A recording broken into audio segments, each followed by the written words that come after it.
Beautiful human being, what is up? Welcome to another episode of Soul Speaks with Spack.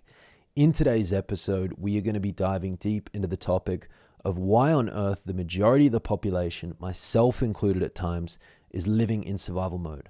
We're going to touch on what it even means to live in survival mode, some of the common symptoms that you may experience as a result of living in survival mode. We're going to talk about how this is destroying your ability to be the healthiest and most confident version of yourself, how this is destroying your ability to connect with your partner, and how this is also destroying your ability to attract a healthy, conscious relationship in. And as always, at the end of this episode, I'm going to be sharing practical tips and steps that you can start incorporating today. No gym, no money, no nothing needed, so that you can come out of survival mode and return to your natural state of thriving.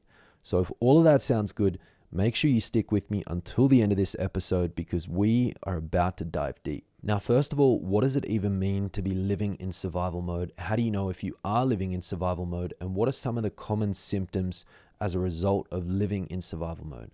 The first thing to understand is that as human beings, we are naturally wired for survival. We are primitive beings. It is encoded into our DNA. However, if you're listening to this podcast right now, you have your basic needs met. You have a roof over your head, you have food in the pantry, you have food in the fridge, you have access to clean water. So your basic needs are met. Now, what does it even mean to be living in survival mode? And how do you know if you're living in survival mode? And what are some of the common symptoms as a result of living in survival mode? The first thing to understand is that as human beings, we are naturally wired for survival. It is encoded within our DNA. So if you're listening to this podcast right now, you most likely have your basic needs met. You have a roof over your head, you have food in the pantry and in the fridge, you have access to clean water. And the interesting thing is that this idea of living in survival mode comes from all of these external stresses that seem to be outside of our control. However, what I believe is that we are able to influence our external world through our internal world. In fact, I would even go as far to say that our external world is a reflection of our internal world, our internal beliefs, our internal thoughts, our internal feelings are being reflected to us in the external world. And this might sound a little esoteric, and I'm going to dive way deeper into this so that you can actually start to understand this in a practical sense and start applying it in your life so that you can start impacting your external world so that you're not being at the effect of your external world anymore and you're actually influencing your external world through your internal world. And I promise you this is going to make sense in just a moment. So, the truth is, if you're right now in a relationship where you don't feel seen, you don't feel heard, you don't feel valued, you don't feel understood, you feel unsafe, you feel like you can't trust your partner, you feel like they're going to leave, you feel like they're half in, they're half out, they won't commit to you, then these are really good indications that both you and or your partner are living in survival mode. The next part to consider is, right now, what is your state of health? Do you have consistent energy throughout the day? Do you sleep well? Do you have a lot of belly fat? Do you store a lot of fat around your midsection? Do you have a lot of fat throughout your body? Do you emotionally eat? Do you overeat? Do you see food as a way to escape your pain and your problems? Do you feel strong and calm and confident and connected to your body? Or do you spend a lot of time up here in your mind trying to control things in the external world through the lens of fear, trying to control people and situations and outcomes and experiences that really are outside of your control? Understand that this control piece that comes from your mind is really an illusion. The only thing that you do have control over is your internal state. So because you're so focused on the external and you're focused on trying to control things, in a way you're completely disempowering yourself. It's like you're locking yourself in a mental prison, okay, up here. You're throwing the key out there and saying that this person out there or this outcome out there is going to be the thing that will set me free. When that's not true, that's not possible. Only you are the one that gets to set yourself free. And you can actually tap into this right now in this moment. You can give yourself that freedom. And this is something that we'll dive into later in this episode, practical ways to actually come out of survival mode. Because the truth is, it is very likely that you've spent the majority of your life living in survival mode. And we're going to talk a little bit about why this happens in just a moment, but I want to touch on a few more of the symptoms, okay? You're likely, if you're in survival mode, always looking for someone else to blame or something to blame. There's always someone at fault. There's always got to be something that has caused what you are feeling inside. And you likely spend a lot of time up here in your mind because it doesn't feel comfortable and safe to be in your body. So because of this, you don't feel grounded in your body. You don't feel calm in your body. In fact, you probably feel quite anxious and on edge and uncomfortable. And maybe there's actual physical tension. Maybe you have pain, you have tightness in different areas of your body. Maybe you're short of breath. Maybe your breath gets stuck in your throat and gets stuck in your chest. And actually the breath is one of the most powerful tools that we all have access to start coming out of survival mode and start moving this energy through your body. And we're going to get into that a little bit later on. So coming back to the symptoms when it comes to survival mode, you're likely working right now in a job that you cannot stand, that doesn't set your soul on fire. You're working really long hours and you're basically trading your time for money, which is not wrong, okay? I'm not saying that this is bad or you're a bad person for doing this, but this is what I believe is the old way of living. And what I believe is the new way of living is developing skills and developing knowledge that you can then share with other people in an authentic way. And you can be paid fairly for that and make a really positive impact in the world. And that's a topic and a discussion for another episode. And if you are interested in that particular topic, then I would suggest jumping into my school community, because on the inside, these are topics that we really dive deep into. And we have weekly group coaching calls. And right now, the school community is completely free for the first 50 members. After the first 50 members, it is going to become a monthly paid subscription. So yeah, if this is something that you feel called towards, I would suggest jumping in there now. And what I'll do is I'll leave a link to the community in the show notes and in the description. Now, as you can probably start to understand, a lot of these symptoms that I'm speaking about are intertwined.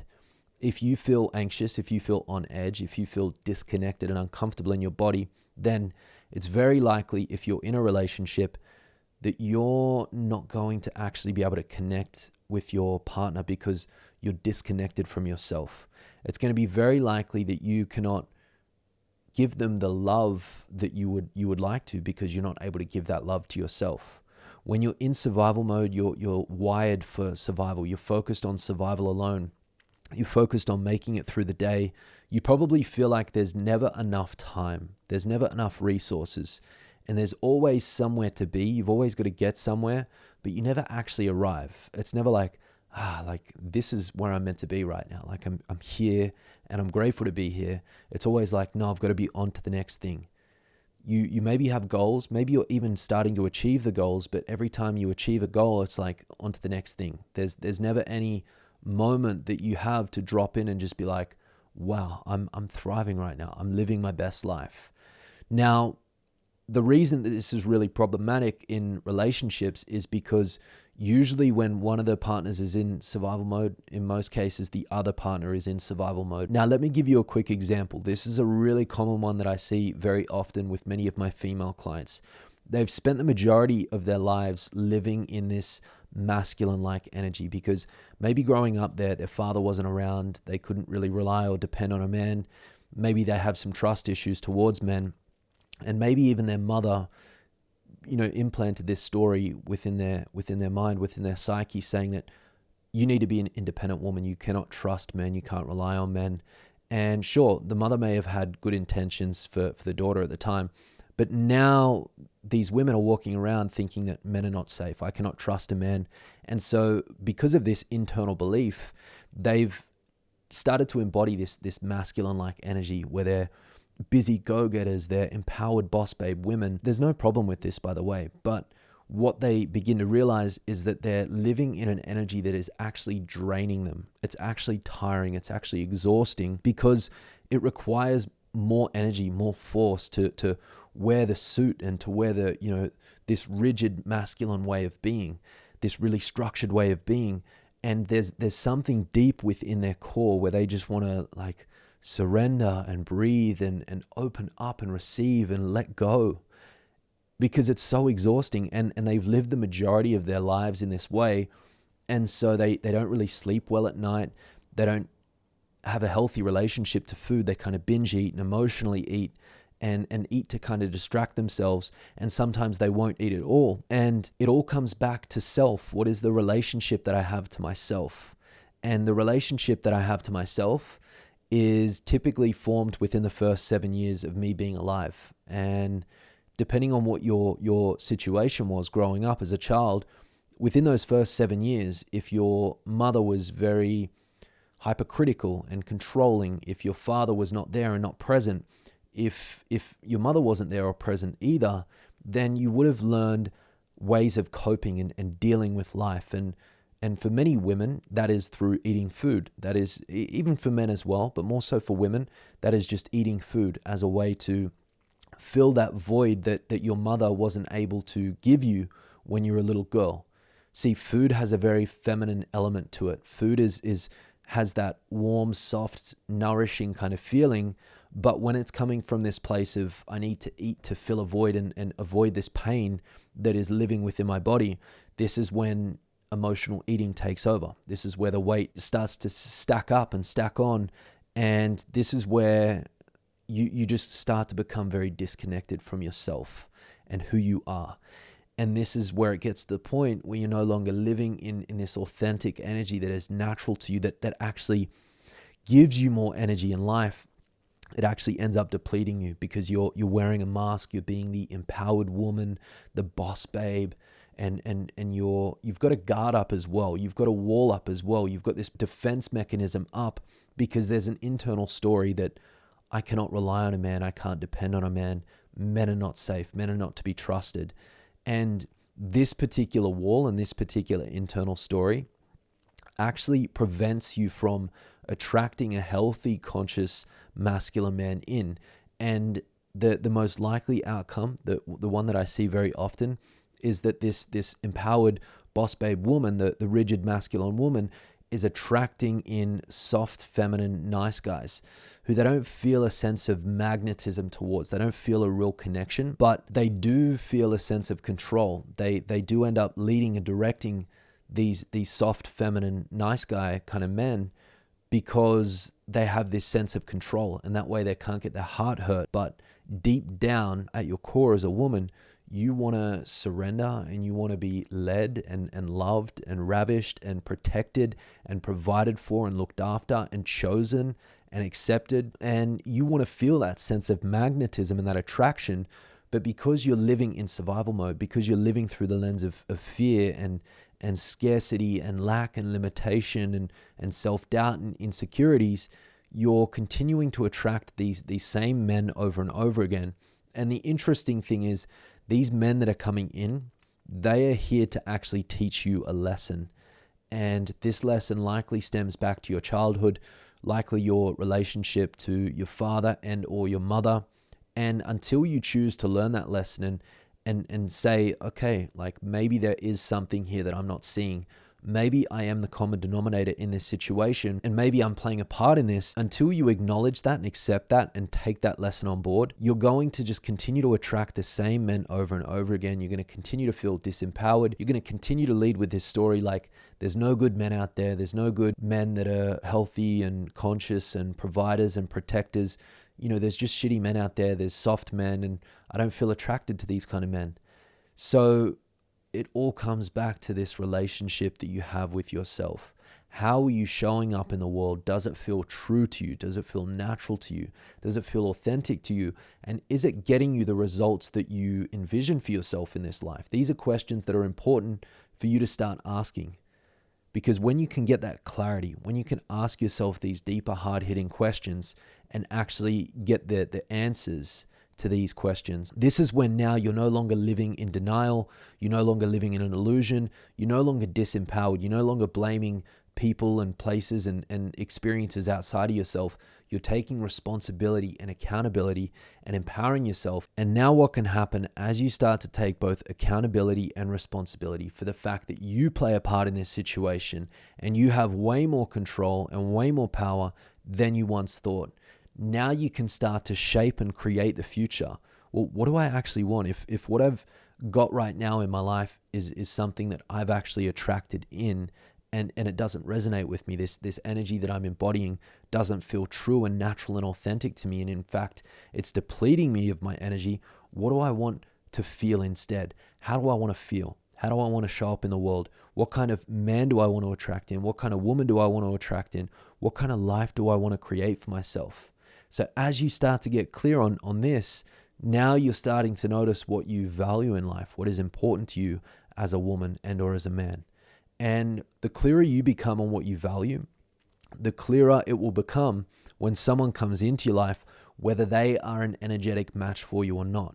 And the best thing about getting clear on what you value is that it will be very evident if someone is a match or not. And this is one of the things that really drew me to my beautiful girlfriend. When we first met and connected, she was very clear and courageous enough to communicate what she wanted for her life, that she wanted to be a mother, that she wanted to raise a family, that she wanted to live around the world and have that flexibility to live in London and live in Australia and live in Portugal and live in different areas, but build a beautiful family. And this for me was magnetic because I envision a very similar thing for my future. And this is why I say, especially for you ladies out there that are scared of being vulnerable and putting your heart on the line and saying that this is what you want, be courageous, be bold, get clear on that and share that with any man that you're dating. Share that with any man that comes in, because you're going to know very quickly whether he's serious or not, whether he's a match or not. Because if he kind of says that that's too much, that's too overwhelming, then it's likely he's not it. But most of you women don't want to speak about something of this nature until maybe 2, 3, 4 years into the relationship. And by that stage, you're really invested and you find out that he doesn't want the same thing that you want. And it's like you've wasted all this time. So this is why I believe it is incredibly important for you to get clear on what you value, for you to get clear on what is important to you, and for you to own that and embody that and be proud of that. Because like I said, when a conscious man comes in, and of course I'm speaking more specifically to the women here because the majority of my clients are women, the majority of my audience is women, and women seem really, really keen to learn more about this. So when a man comes in, if you as a woman are clear on what you value, you're clear on your direction, you're clear on what you want, and you're an embodiment of that, you're living in that energy. If he isn't a match for that, if he doesn't align with that, you're going to know intuitively because you're connected to yourself. You're no longer surviving. You're no longer living through the lens of fear. You're no longer worried about whether someone's going to finally come or not. You're actually trusting in yourself and who you are. And you trust that what is meant for you will not miss you. And this energy has a level of magnetism to it. And I guarantee I consider myself to be a healthy conscious man, an embodiment of what I preach. And this kind of energy is magnetic to me. This is what drew me into my beautiful partner. And this is why I encourage you as a woman, if this is what you want, then be an embodiment of that and own that and stand in your power, because you have way more power and way more control than maybe you think right now, or maybe you've previously thought. If you have a fear of coming across as too much for another man, I want to remind you that you will never be too much for the right man. The man that is willing to choose you and choose to devote his life to growing alongside you. And this is why it comes back to you getting clear on what you value, what you envision for yourself and for your life. Because that way, when a man comes in, you will either attract him and pull him in, or you will repel him. And that will give you the clarity and the mental space and the energetic space to allow a new man to come in. But when you're kind of half in, half out, you're scared to ask the question, it just creates this tension and this resistance, and it leaves you questioning things. With that being said, let me make one thing clear. Even with the right man, there will be moments where he won't have the energetic capacity to fully support you, but that is up to him to communicate that honestly and authentically.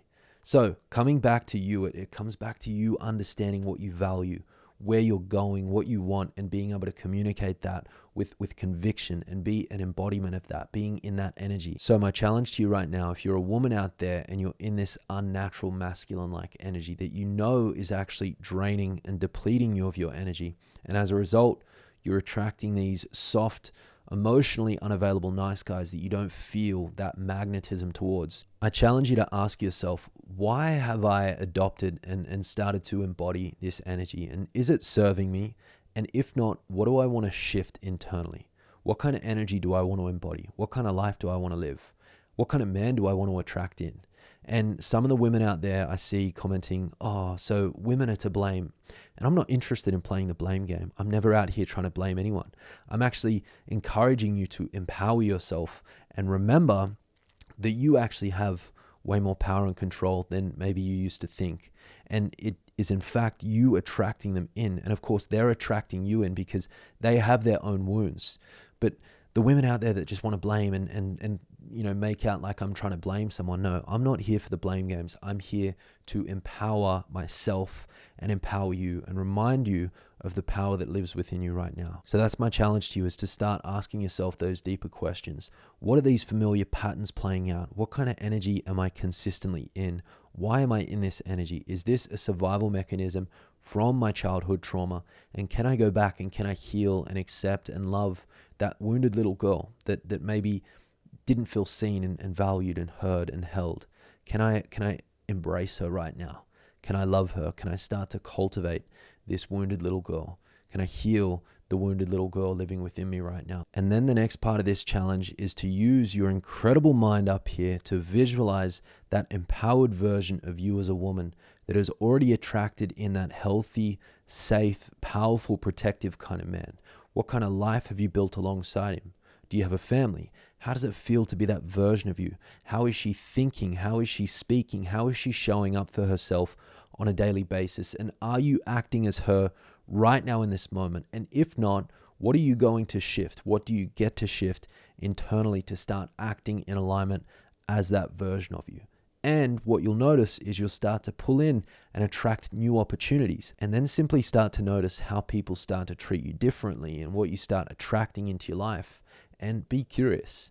And I challenge you to comment down below and let me know if you're up for the challenge. And if you're taking the challenge, let me know how you're progressing. Now, as you can tell here, we've gone on a bit of a tangent. We've done backflips and 180s, and I want to bring it back now and give you some powerful practices and some tips that you can start incorporating into your life to come out of survival mode and return to your natural state of thriving. So in any health and healing journey, the first place is to fully accept who and where you are right now, to accept the fact that you are in survival mode, to accept the fact that you were the one that got yourself here, okay? I'm not saying that it's your fault and you're to blame. The reason I'm saying this is because you're the one that gets to make the shift and come out of survival mode. This is not to blame and shame. This is to empower. So once you've accepted that you're living in survival mode, ask yourself, why am I living in survival mode? Why have I adopted this unnatural energy? Why are these defense mechanisms up? What are the familiar patterns that play out? What is the relationship like that I have with my mother and my father? Am I carrying any wounds? And how are these wounds playing out right now in my adult life? Maybe it's in your intimate relationship. Maybe it's the kind of men that you're dating. Maybe it's the kind of men that you're attracting into your life that you notice a familiar pattern, like they don't take you seriously, they're half in, half out, they don't commit, they won't take you out on dates, and they say that they're going to do one thing and they do the total opposite. They're not in integrity with their word. Whatever that familiar pattern is that familiar to your childhood, your relationship to either your mother and or your father? And if so, can you start to ask yourself, what is that pattern? What is that wound there? And are you able to start learning from that wound and accepting it and loving that wounded girl that is living within you right now? Now, the next part is to get clear on what your new way forward is. If this survival mode kind of energy doesn't feel good for you, if it doesn't feel natural for you, if these wounds and these limiting beliefs aren't serving you in any way, then what is your new way forward? What do you want to create instead? What do you want your new set of beliefs to be? What do you want your new set of values to be? What are your goals? Where are you going in life? It is important to have that clear direction, something that is pulling you forward, Otherwise, you're just going to stay stuck on the hamster wheel. You're just going to stay stuck in the same repetitive cycle over and over again, doing the same things, feeling the same way, and feeling disempowered because it's like life is happening to me rather than being created through me. So when you understand that you are the creator, you have so much freaking power and control within you, then you can start to make that shift and start influencing your outer world through your inner world. And then you can ask yourself this question: is life happening to me, or is life being created through me? Am I the victim, or am I the creator? And when you start to realize that you are the powerful creator, you are in this relationship, you are co-creating with God, spirit, source, universe, whatever you want to call it, then you can start to influence your external world through your internal world. You get to make these internal shifts and start influencing your external world, influencing the kind of people you're attracting into your life, influencing the kind of experiences you're attracting into your life, because you're making that internal shift. It is an inside-out game.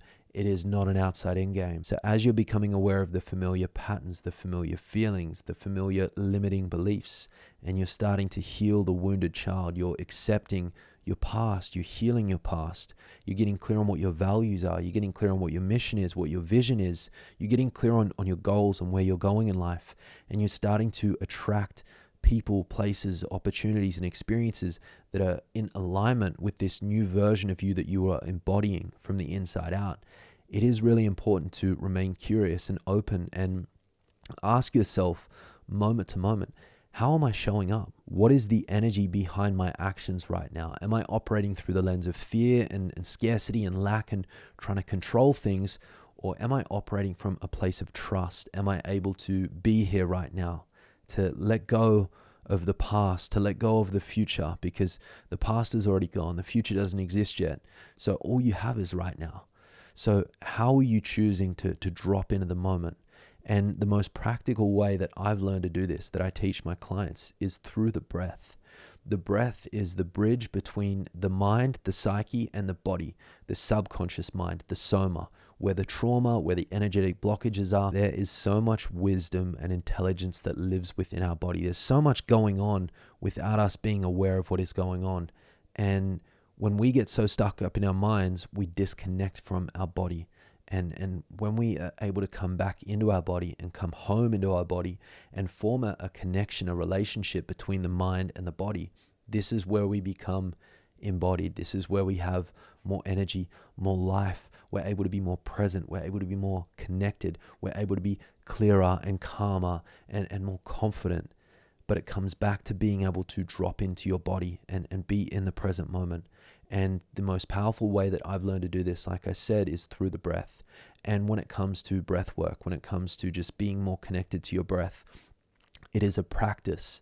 You've got to develop a relationship. You get to develop a relationship to your breath. And one of the simplest ways is to start breathing through your nose and visualize your breath moving through your body. Think about your breath pulling up from the base of your spine up into your brain on the inhale, and then on the exhale, think about your breath coming down the front of your body, all the way down to your pelvic floor region, and then think about it coming back up the spine into the brain, inhaling up into the brain, exhaling down the front of the body, inhaling to become expansive and open and receptive, exhaling to surrender, to let go, and to let it flow. The breath is an incredible tool, and it is a practice. You must develop a relationship to your breath so that you start to move energy through your body. You start to see how you can pull yourself into the present moment. The breath is like an anchor that pulls you into your body, that pulls you into the present moment. And this, like I said, is a practice. It takes time, it takes patience, it takes persistence. But in the moment, right, if someone cuts you off in traffic, or if your partner says something that triggers you, rather than being stuck up in your mind and reacting and saying something from your old wounding, you can breathe deeply. You can come back into your body and notice what you're feeling. Hey, this is what I'm feeling right now. And this is an opportunity for me to express what I'm feeling, communicate what I'm feeling. And this is actually me being honest and authentic and vulnerable. And what this does is it actually invites someone in to see me. And this creates connection. This creates intimacy. This enhances the magnetism, the love. And this is really, really powerful. So using your breath as a tool to pull you into the present moment, to pull you into your body, and to be more in your body every single moment.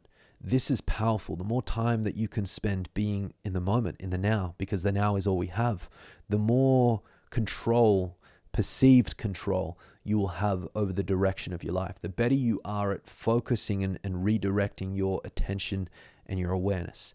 But if you spend so much time up here, you're going to be just jolted here and jolted there. And before you know it, you'll forget what you're doing and you'll be doing 10 things at once and nothing's going to come to life in that way. And you're going to be way less magnetic. You're going to be way less able to be clear to attract things because you're just clouded and chaotic and all over the place. So this is why using your breath to come back into your body is such a simple, subtle, yet powerful thing to be able to do. So the other thing that I'll add when it comes to the breath and breath work is that I believe we have physical, energetic blockages within our body. And these blockages could manifest as tension and as pain and as tightness in the body. They could manifest as a blockage in the throat, an inability to express and share. They could manifest as tightness and tension around the heart and an inability to open up and to be vulnerable and to be honest and to trust. And these energetic blockages live within all of us. And every day when we go out into the world, there are different stresses. There's music, there's people saying things, there's cars, there's traffic, there's pollutants, there's petrol and different things and foods that we eat. And so we're always inputting this information. There's always inputs coming in, but very rarely do we focus on the outputs and letting go and releasing and letting go of all of this tension that is being created within our body. And so this is why I love a simple breath work practice to bring breath, to bring energy into the body, to move that breath, to move that energy through the body, and then to exhale and release that stagnant energy, release that carbon dioxide out of the body. And what this does is it creates more space internally. This is where you feel lighter, you feel calmer, you feel more connected, more at peace in your body, more able to be present in your body because there's less tension and tightness and pain. So this is why I love a really simple breathing practice and breathing technique to bring me into my body. And when I inhale, I think of inhaling into areas of tension and tightness. And on the exhale, I'm giving those areas of tightness permission to release, relax, and let go. And so what I focus on is breathing deeply in through my nose into that area of tension. And then I focus on breathing out through pursed lips like this. Almost like you're blowing a raspberry, almost like you're pushing that stagnant energy out. And I focus on extending the exhale. And the reason that I do this is because this gives me more of an ability to just surrender and relax and let go, because as I said before, we're constantly inhaling and inputting information, but very rarely are we fully exhaling and letting go. And the interesting thing is, when you start with breath work, you'll notice that there's so much air in your lungs that you can exhale and let out. So rather than always taking short inhales and never fully extending that exhale, start to take a short inhale, extend that exhale, and what you'll notice is you'll start to shift your nervous system into a parasympathetic state, that rest and digest state where you're more cool, calm, collected, and connected, less reactive. And this is what I believe is more of your authentic energy. At least for me, when I'm cool, calm, collected, and connected, this feels like when I'm really in my authentic energy. When I'm stressed and I'm anxious or I'm frustrated or I'm angry, this doesn't feel true and authentic to me. This feels like I'm wounded, or I need to take a break. I need to relax and come out of survival mode and to come back to my natural state of thriving. So with all of that being said, this is a wrap for today's episode. Thank you for joining me. Thank you for dropping in with me. And as always, if this episode has helped you, share it on your social media. Let me know what it was that you learned. I love seeing how these episodes benefit you. And if you haven't already, make sure to follow the show. If you're on Spotify, subscribe if you're on YouTube, leave a rating, leave a comment. Let me know what it is that you want to learn about, because not only do I love to hear from you, this will also inspire me to create future episodes that are more geared towards what it is that you want to learn about. So again, thank you for being here. I'll see you in the next episode. Have an amazing day.